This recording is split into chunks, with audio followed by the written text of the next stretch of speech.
All right. Okay. So, welcome to a very special edition of Everyday Magic. I have a very, very special guest with me today. Here's what we're here to do. We're here to talk about what daily body magic is, how it was born, and how it might be a beautiful um, activity that you can join us in. So, first of all, welcome, Candice. Namaste. Yes, I worked really hard on her introduction, so I want to read it and make sure that I get it right. Um, we met at the last summer solstice, not the last one, the one before in 2024, at a sovereignty goddess retreat in Ireland, which was incredibly magical. And she was assigned as my Anamkara, which means soul friend. It means we were to look out for each other like a buddy system. And that is what she remains today, my magical, treasured friend. Dr. Candice Marie Sage is a profound change maker whose life bridges scholarship, justice work, and soulful human care. She holds PhD in health policy and equity, where her research centered on youth voices and anti-oppressive wellness, a thread that weaves through all her work. She's moved through community health, policy development, advocacy, teaching, and published writing with an unwavering commitment to equity, truth, and human dignity. She stood in boardrooms, classrooms, rural communities, and the halls of Parliament with the same clear devotion to justice.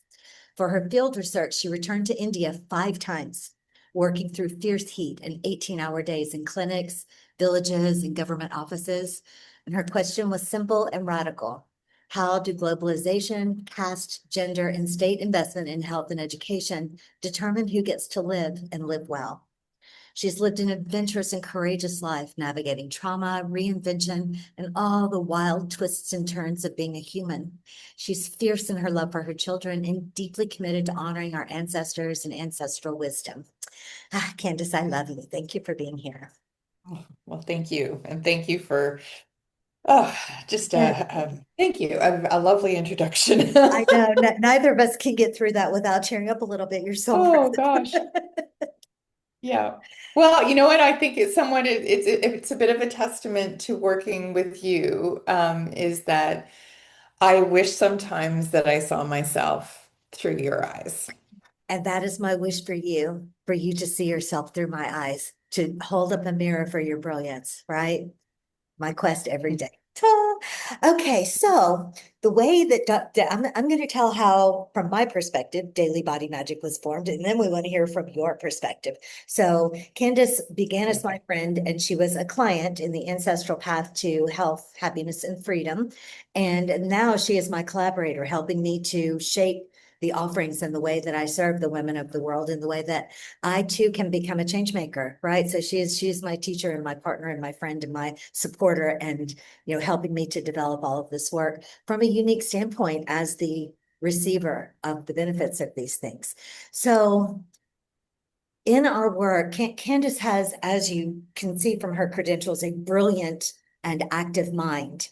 And that is an amazing gift, but it can also be a curse because it's trying to run the show. And my quest was to try to help her get out of her mind and into her wisdom, the wisdom of her body, the wisdom of her spirit, of who she really is, and let her mind be the brilliant tool and team player and collaborator that it's meant to be, not the chattery runaway train that's trying to run the show, right? So we tried getting her into the woods every morning. We tried getting her into meditation, which she hates. She hates sitting meditation. And I am deep in a study of Qigong, so I invited her to come with me. I will do this with you every morning. We'll do a moving meditation. She said, okay. So, so we started doing this, and this routine formed from intuition and spirit guidance and the guidance of our bodies, and just became this beautiful, magical thing that we did together every day. And once we were convinced that, yeah, we can do this, we could show up every day, we should share this with other women. And that's when Daily Body Magic was formed and offered to the subscribers in my inner circle of magic makers, right? So this is just a beautiful communion with the two of us and with our bodies and with all the aspects of ourselves that we do every day. And it just feels amazing. And we both look forward to it every day. Yeah. Mm. Absolutely. Okay. So I would love to hear, Candace, how you were feeling. What actually inspired you to invest in this time, this sacred time and this work with your body and how you were feeling, anything that you want to share. Let's get to know you. Okay. Yeah, so I mean, I guess the simple answer is, and the not so simple answer is, I struggle with complex PTSD, and I have now for a solid few years. And a lot of that has, I'm not going to get into my personal trauma, but it was a lot on top of a lot on top of a lot. And I would say I'm certainly a person who has very big shoulders. However, certainly, after COVID, yeah, I mean, my nervous system as a result of my mental health just really was quite compromised, and as you've mentioned, I also have a very busy mind. It's a mind that also, because of the PTSD, I became a worrier and am a worrier. I brace a lot, as opposed to, being open to possibilities. Sometimes I'm more guarded and afraid that, the shoe's going to fall. So, and I feel this in my body, on a daily basis. And so, I've certainly gotten to know the feelings. Not that I necessarily appreciate them, and a lot of times I just wish they would go the hell away. But they don't. And also, too, that's not the attitude I should be taking. I should be, trying to sit in some of these feelings. Um, so I think the proposal again of doing a moving meditation, I am I love to dance. I'm a dancer, and I love being barefoot, and I love being grounded. So that particular modality has really been working for me, because sitting meditation just really doesn't. The chattery voices, unfortunately, are just a little too loud when I'm still. So we found a way to actually be both, and that's been a real challenge to be relaxed and open to the universe and chi and flow, and energy, at the same time, sort of balancing the tension, between, sort of mind, heart, and inner creativity. So it's been fascinating to see how my feelings and my ability to connect with them have changed, evolved. I think gotten sharper, gotten better. So yeah, and I feel better. I feel better. So yeah. Yeah, I can promise. I see the progress in you. I see things getting lighter. I see you being more optimistic and hopeful and joyful about your life. So, and I'm so very proud of you that you keep showing up and you keep doing the work, right? And it's just like any other practice of working out or in any new habit that you're trying to form, it takes devotion. And you've brought that by showing up day after day.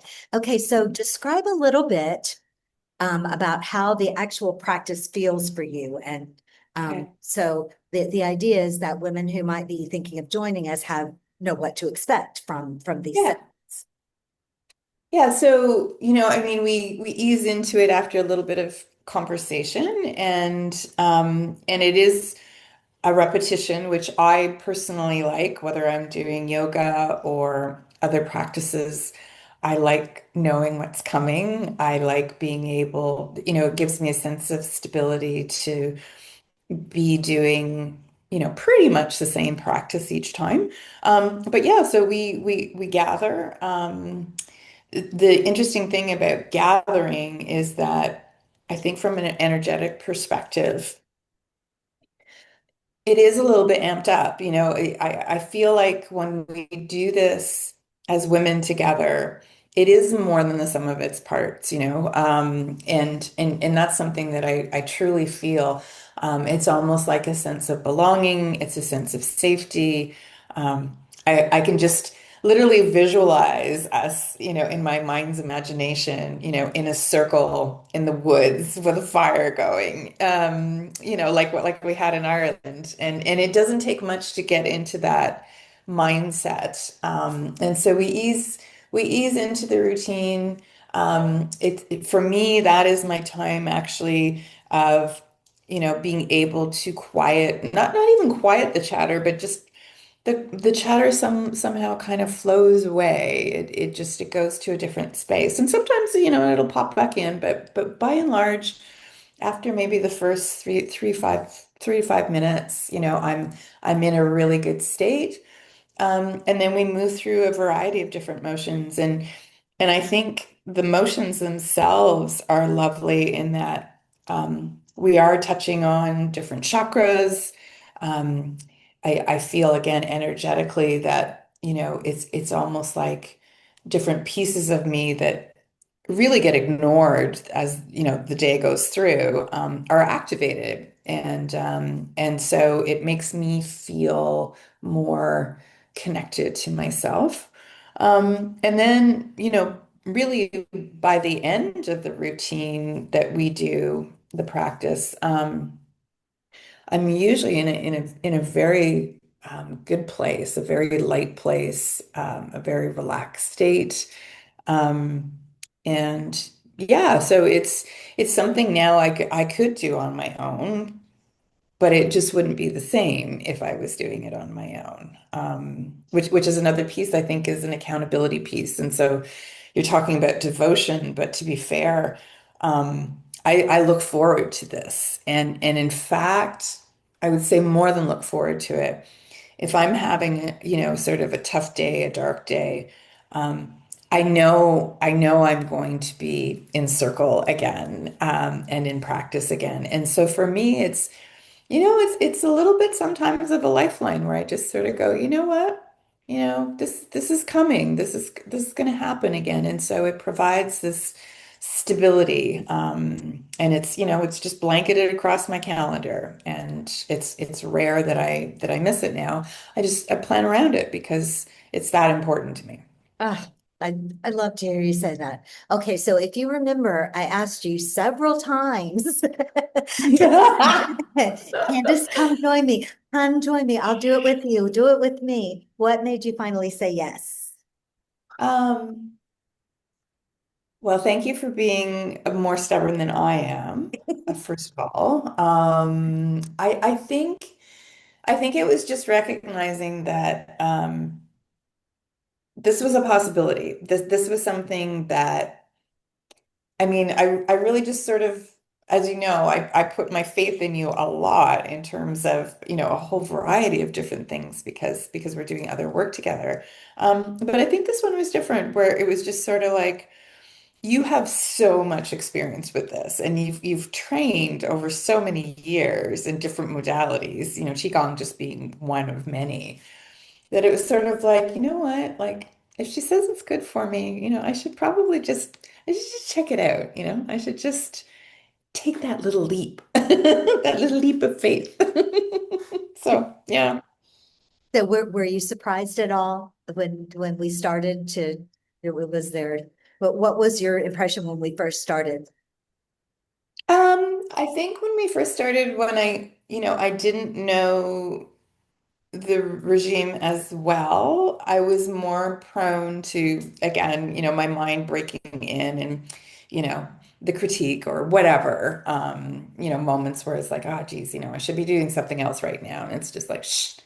And then I think, again, with repetition and the movements and anticipating the movements, um, that went away, and so that's really kind of a fabulous thing I find with the practice, because I really am able to like kind of zone into myself. I mean, it's a half an hour a day. It's nothing when you think about it.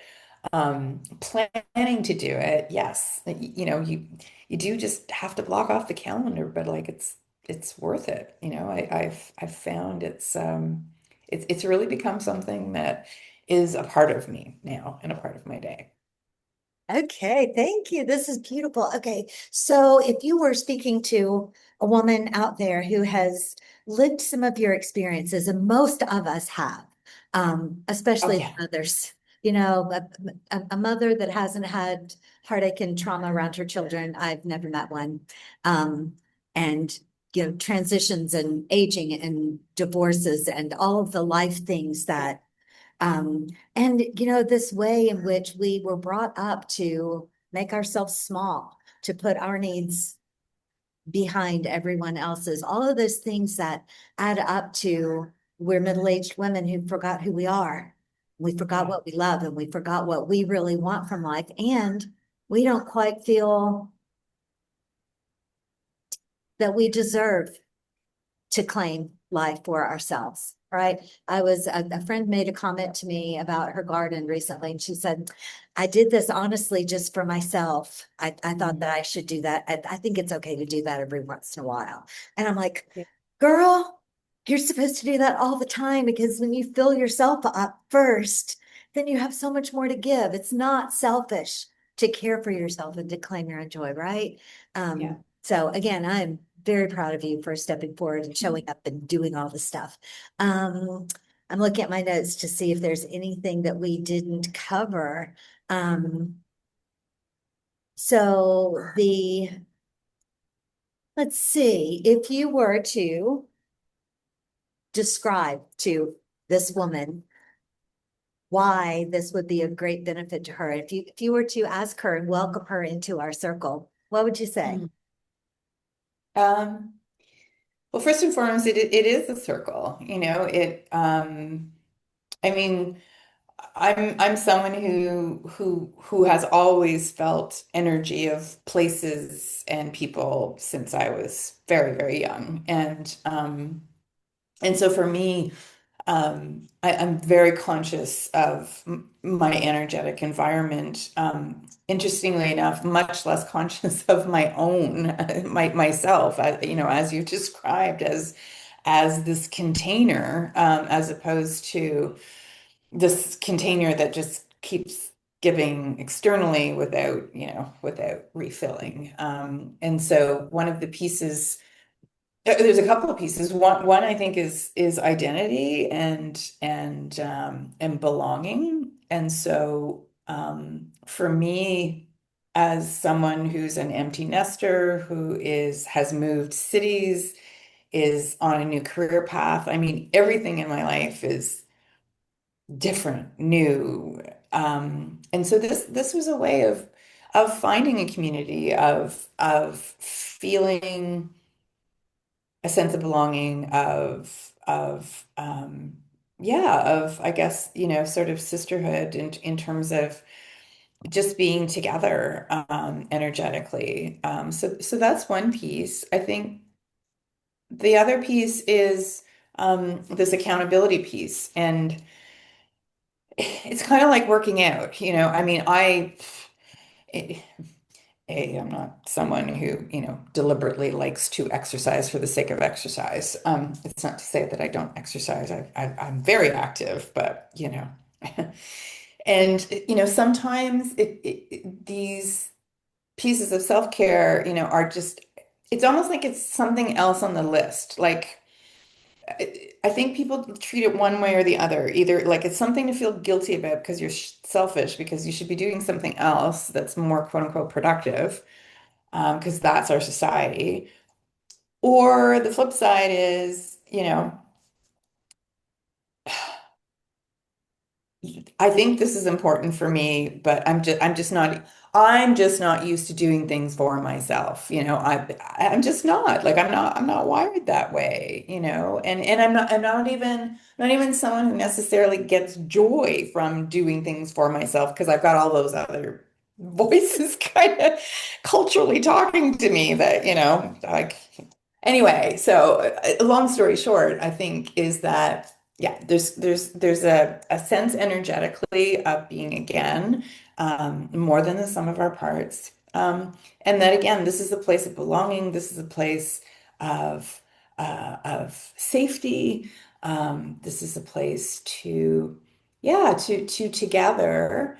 be able to engage in a practice and also to be accountable to each other. So, we're not going to miss that workout, like we're kind of like energetic workout buddies, I suppose, Yeah. right? Yeah.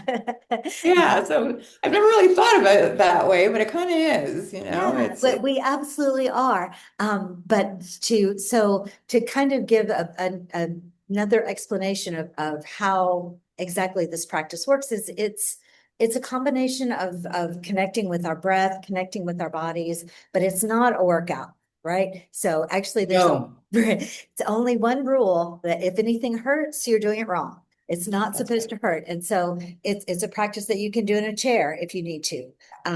That it just helps you engage with all of the aspects of yourself. And so I emerge from these sessions feeling that we have reached the goal of having so much space that we can hold all the chaos and challenges and beauty and ups and downs of life as a human, and at the same time witness ourselves as the divine immortal beings that we are, that are our natural state is calm and confidence and assurance and faith, right? And so the battle between faith and doubt and fear and worry and all of those things becomes a battle we're completely equipped for and can go into that with joy and bring that into our days, into our choices. And Yeah. it's very empowering and grounding and relaxing for me, right?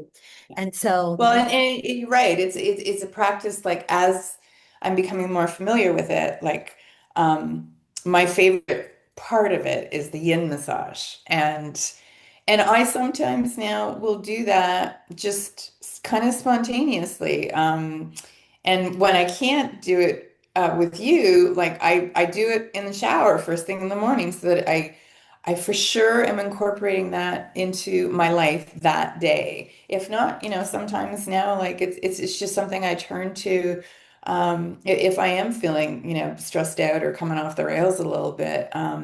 It's very grounding, but also, very sweet. It's very sweet to self and as someone who's like, yeah, I'm pretty brutally hard on myself. very This is brutally just hard. it's a moment of softness, it's a moment of softness with myself. And yeah, and that's it's something I'm learning. It's something I'm learning to appreciate, which I've always looked externally for that, and now it's kind of interesting to be able to sort of draw that kind of energy in. So. This is beautiful. So what our goal is to become women who are bringing all of our magic and our power and our voices into the world with confidence and love and compassion, and not rejecting any of the parts of ourselves, accepting every facet and loving every facet, and making the change in the world and with our ripples, with the influence that we have, beginning with ourselves, right?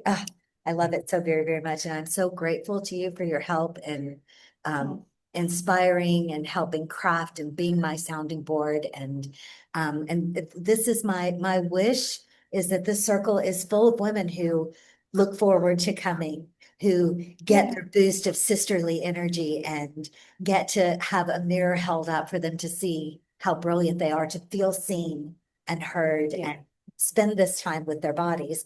And so the goal is that we meet a little bit early and a little bit after so that we've got time to chat with one another. And this is where I also tell the stories of things that happen in my life that I don't put on video anywhere. Right? Because what if I accidentally broke the law? I don't want to get myself arrested. And sometimes there are very, like I had a beautiful conversation with my Ayurvedic doctor here about the Mhm. culture, and she shared some Okay. very intimate details about her own life that I would touch on in an intimate unrecorded group, but I'm never going to share that in public. That's not my Yeah. share, right? But Yeah.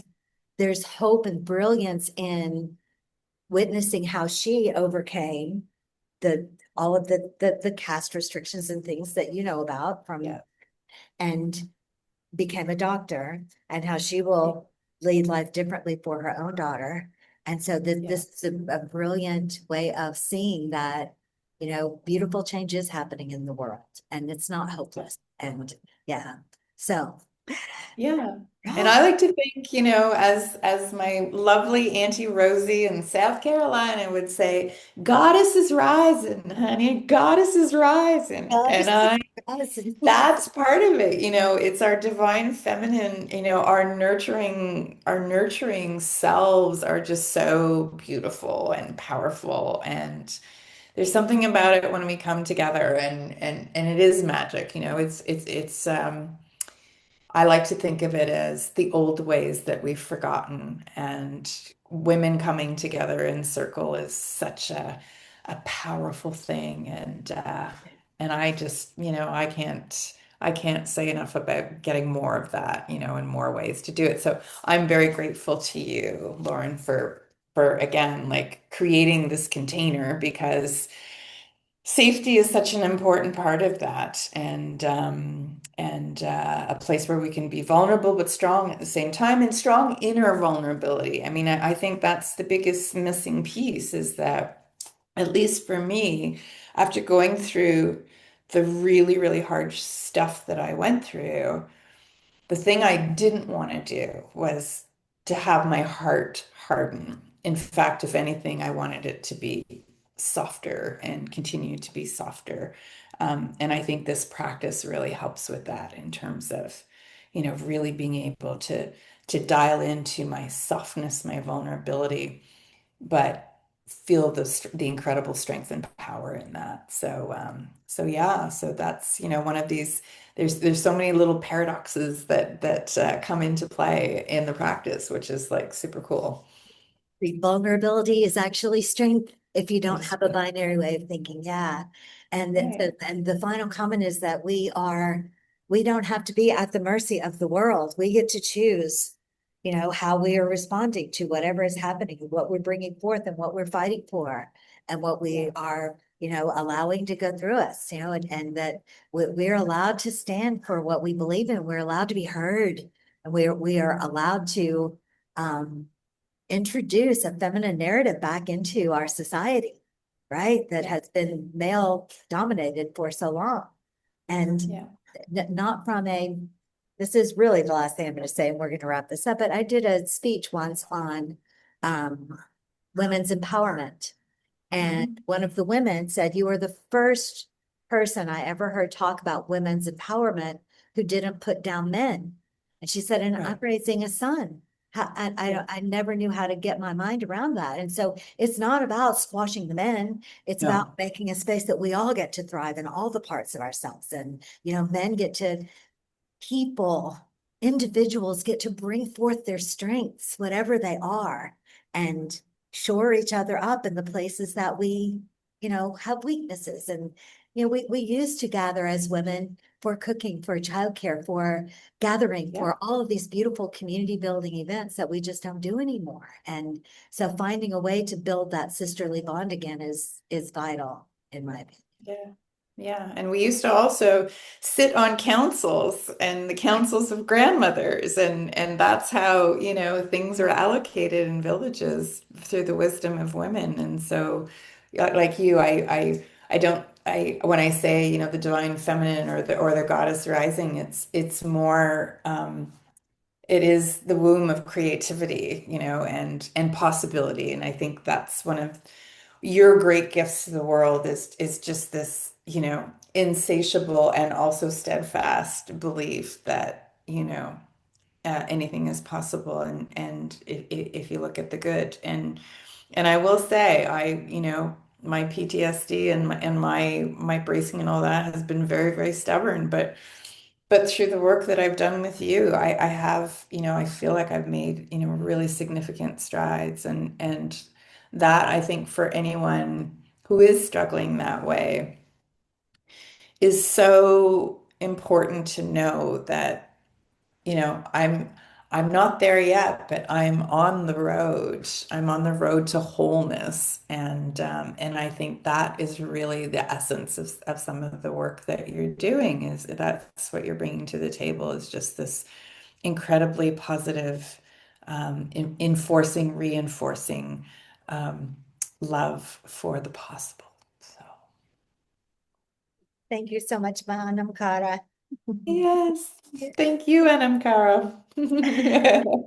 And as you know, I'm so excited that you're getting to know Kerala and Tamil Nadu in India because, yeah, that those places change. Tamil Nadu changed my life. So, yeah, it's kind of cool that we're doing this while you're there. I know, I love it.